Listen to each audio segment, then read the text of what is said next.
Herring's law of cure. Dr. Herring, father of the American homeopathy. Hering's law of cure. Doctor Hering कौन थे? वो father of American homeopathy थे. According to this law, the cure takes place from above downward, from within outward, from the more important organ to the less important organ, and in the reverse order of the appearance of the symptoms. So this is the Herring's law. Herring's law, what is Herring's law? The cure takes place from the above downward, from within outward, from the more important organs to the less important organ, and in the reverse order of the appearance of symptoms.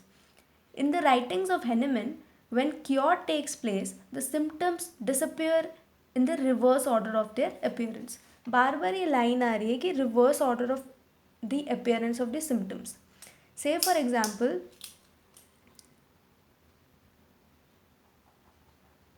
ये dots बना रहे हैं green, then red और then blue, then black and further on ऐसे आ रहे हैं. तो पहले ग्रीन डॉट आया, उसके बाद रेड, उसके बाद ब्लू और उसके बाद black. That means first symptom, अगर ये डॉट्स को सिम्टम्स मान लो, this is the first symptom, second symptom, third, fourth. जो क्योर होगा वो reverse order of the appearance of symptoms में आएगा. That means the first symptom जो कि ग्रीन डॉट है, जो पहले आया था, वो सबसे लास्ट में डिसअपेयर होगा, और जो लास्ट वाला सिम्टम है वो सबसे पहले डिसअपेयर होगा. Next, the symptom that appeared first will be the last one to disappear, जो कि इसमें explain we have did. Now, recurrence of old symptoms after administering a remedy is a good condition. Whenever we select a similimum या फिर remedy हम select करते हैं और उसमें अगर recurrence of old symptoms आ रहे, that means it's a good sign. मतलब जो पहले symptoms suppress हो गए थे वो वापस से आ रहे हैं, तो which is good for us. तो जो जो disease का picture है, disease picture,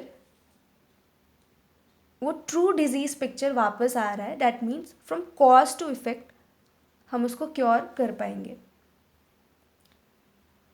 next, shows cure is inevitable. अगर हेरिंग्स लॉ को फॉलो कर रही है हमारा सिमिलिमम, दैट मीन्स ये क्योर बहुत अच्छी तरह से होने वाला है.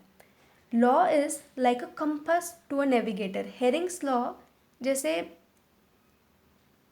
कंपास होता है नेविगेटर के लिए, exactly it's just like that kind of tool for a physician, homeopathic physician. अब हेरिंग्स लॉ के 4 स्टेप्स होते हैं.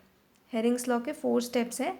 From above downward, from within outward, from the more important organ to the less important organ, and number 4 is the जो symptoms जो होगा, that is in the reverse order of the appearance of the symptoms. Now, coming straight toward the from above downward. Similimum is administered. Similimum, we gave the similimum. The annihilation of the symptoms will take place from the proximal anatomical parts to the distal anatomical parts of the body. That means symptoms जो पहले recovery होगी symptoms का, वो पहले proximal parts में होगी, then distal parts में होगी. पहले proximal parts and then distal parts में होगा. And symptoms disappear from the axial part to the appendicular part. ये भी एक काइंड ऑफ अ रूल बता सकते हैं कि हेरिंग्स ने बताया था, एंड इनका लॉजिक भी हेरिंग ने दिया था, that why it is so. Polyarthritis, if it is the case of polyarthritis, joints that are close, that is proximal to the trunk, will get better first, and the joints which are away, that is the distal, वो बाद में recover होगा. Now the joints of the upper limb would be freed first, then the joints of the lower limb. upper limb के जो joints है पहले उनकी recovery होगी, then उनके बाद lower limb वाले की होगी. What is the logic behind this? क्यों ये बार बार बोल रहे कि अपर लिम्ब का पहले होगा, प्रॉक्सिमल पार्ट का पहले होगा? Upper quadrant of the human body contains important organs that are vital to life. Hence, curative remedy frees vital parts first and then proceeds to other parts. This is the anatomy. तो इसमें अपर quadrants में आप देख सकते हैं, we can see, we know that actually कि upper quadrant में heart is there, liver is there, then this is the upper quadrant जिसमें वाइटल ऑर्गन्स हैं.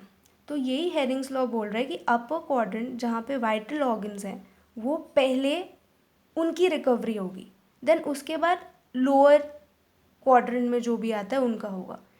And in the same way, अब जैसे trunk, this is the trunk, trunk के जो proximal हैं, जो नियरर टू द ट्रंक हैं joints, nearer to the trunks, पहले वो ठीक होंगे, और जो डिस्टल टू द ट्रंक जो जॉइंट्स हैं वो बाद में ठीक होंगे.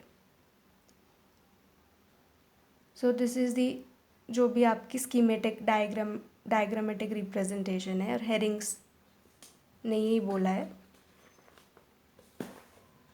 कि अपर क्वाड्रेंट जो ह्यूमन बॉडी का इंपॉर्टेंट ऑर्गन्स उसमें होता है, जो कि वाइटल, मतलब इन सिंपल वर्ड्स, अगर उनको कुछ हो जाएगा then definitely will die, suddenly हमारी डेथ हो जाएगी, तो पहले उन्हीं को बचाना होगा ना.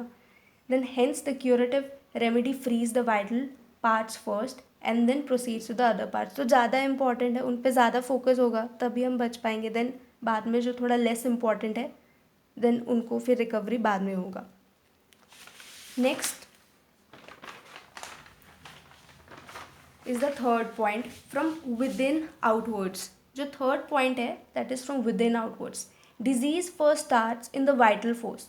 हमेशा वाइटल फोर्स जब डिरेंज होता है तभी उसका आउटवर्ड रिफ्लेक्शन एनाटॉमिकल ऑर्गन्स में आता है, या फिर जो डिजीज़ का आउटवर्ड रिफ्लेक्शन वही सिम्टम्स के तौर पे डिरेंज करेगा ऑर्गन्स को, या फिर जो भी प्रॉब्लम ऑर्गन्स में आएगा ऑर्गेनिक लेवल पे. सो दिस लाइन जो उन्होंने लिखा है कि disease first starts in the vital force internal man, then disease is reflected on the anatomical organs, that is the outer man. And derangement of the disease starts in the vital force. Symptoms of the disease are the outwardly reflected picture of the internally deranged vital force. अगर vital force deranged होती है तो how the vital force is going to express कि वो deranged हो गया, then वो, sorry for the disturbance, तो वाइटल फोर्स जो है वो जो आउटवर्डली उसका जो एक्सप्रेशन है वो ऑर्गन लेवल पे डिरेंजमेंट जो वाइटल फोर्स का है तो ऑर्गन्स पे दिखेगा वो. Then curative process in nature is in the form of centre to periphery. अब क्यूरेटिव प्रोसेस नेचर में भी क्या होता है, फ्रॉम सेंटर टू पेरिफेरी जाता है. And remedy always first eases the inner vital organs, then proceeds to the outer parts of the body, because inner vital organs are much more important. outer part of the body, for example skin, अगर skin पे symptoms आते हैं तो that is fine, but अगर skin के symptoms suppress हो जाते हैं तो वो इनर रूट में जाके वाइटल ऑर्गन्स को हमारा इफेक्ट कर देता है, which is much more crucial. तो in selecting homeopathic remedy, Ken's general symptom of the man are given more importance than the particular symptoms, that is symptoms of his parts. ये तो